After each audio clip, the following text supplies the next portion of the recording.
Mimi namshauri na binti yetu na madada zetu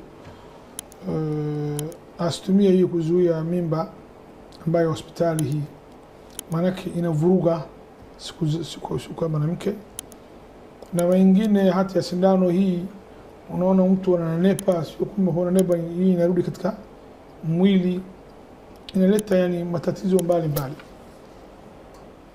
Sheria haikatazi kama mtu anatumia mpango wa mzazi, mpango sio kuzuia moja kwa moja, kama haina yani ila au haina madhara wazi. Kama mwanamke ana matatizo kama kuchukua mimba, hawezi kuchukua mimba, anaumwa, haba sawa. Lakini mpango wa wazazi, sheria imekubali ili mtoto abate miaka 2 kama Qur'an umesema anyonye vizuri, na mwanamke amlee mtoto huyo vizuri, sio vizuri. Sheria haijakataza.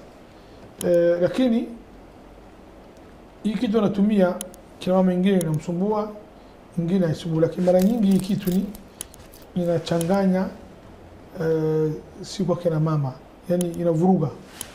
Sasa madam mwanamke ametumia dawa hii, kitu imepata yeye damu, haelewi ni haidhi sio haidhi, tunamba sharti mbili kisheria. Kwanza angalia hii damu inakuja wakati wake maalum ambaye yeye anajua. Kwanza. Ya pili, je, inafanana damu ya haidhi? Kana Mtume katika hadithi kamwambia mwanamke, amekuja kwa Mtume sema Mtume Allah, mimi damu yangu isipate tahara, damu yangu haisimami, inatoka tu. Inni ustahadhu fala athur, sipate tahara. Yeye anafikiri ni tahara mpaka damu isimame.